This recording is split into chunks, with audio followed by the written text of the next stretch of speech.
But now that they're in our hemisphere, on a counter-cartel mission or ensuring that an indicted individual comes to justice, now you're asking the question of cost. It's a disingenuous question to begin with. This phrase regime change, and obviously we're all somewhat old enough to remember some of our misadventures in the Middle East. To me, I'm seeing some of the more libertarian-minded people on the right saying, this is just another regime change war and is going to become this crazy quagmire. Rubio also pointed out that this has nothing to do with the Middle East. There isn't religious sectarian warfare. It's our hemisphere, like a series of other things.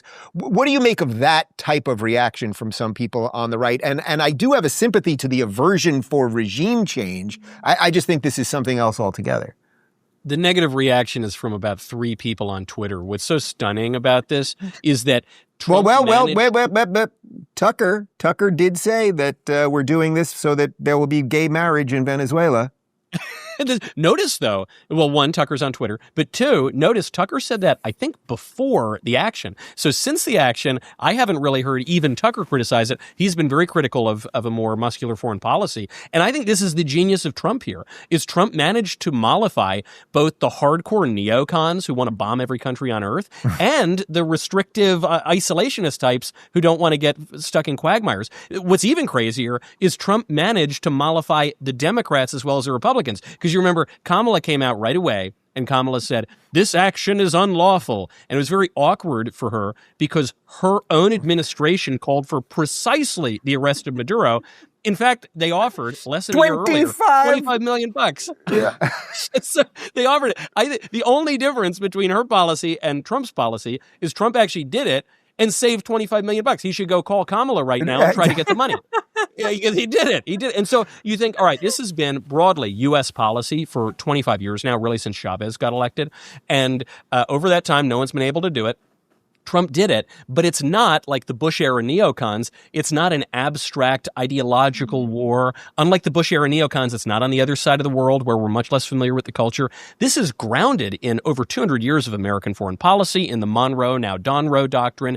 It's very material in its aims. It's very restrained, as Batya points out, not shifting the regime exactly, just telling them to get in line. And the kind of irony of it all is Trump is really focusing on the oil and the material needs here.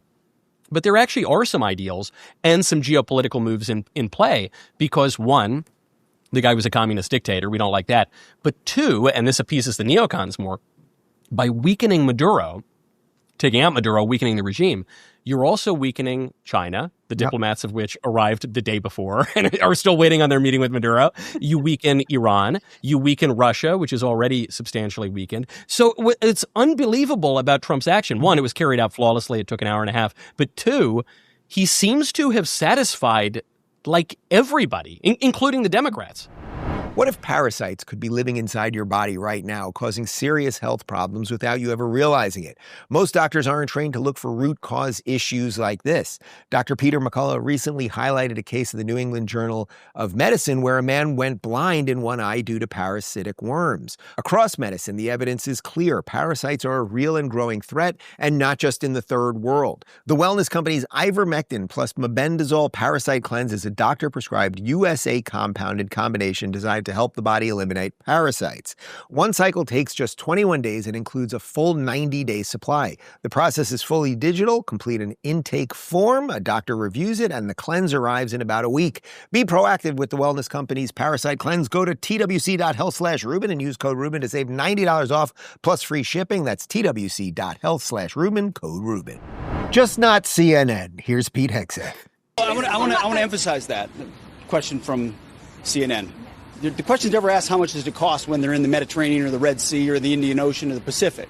But now that they're in our hemisphere, on a counter-cartel mission or ensuring that an indicted individual comes to justice, now you're asking the question of cost. It's a disingenuous question to begin with.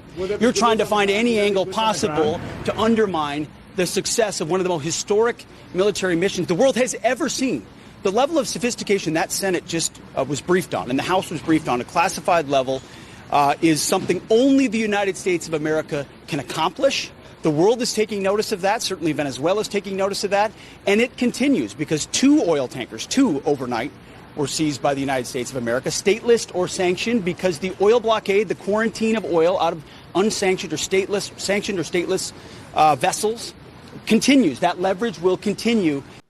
But yeah, the reason I wanted to show that clip, we don't have to go after CNN again, but it's just more competence from people that are in this administration. Like, it's just clear and it's competent. And I don't know if you saw, but now the president of Colombia called up Trump and he's like, what can I do for you?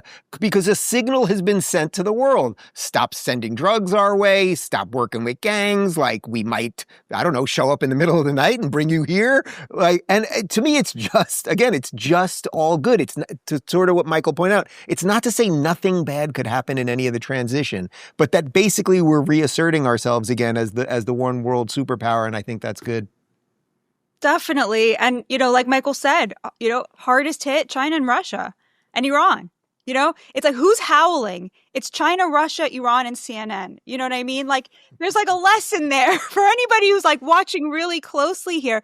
The Chinese are outraged. The Russians are completely in retreat. We seized their tanker and they're not going to do anything about it. And I think it's just amazing to see them firing on all cylinders. And at the bottom of everything is just benefit to the United States and our enemies absolutely howling. And you didn't even realize this was, I did not realize that this was possible, that you could have an administration that just, every cabinet member was answering to the president and his one goal was to make America more prosperous and safer.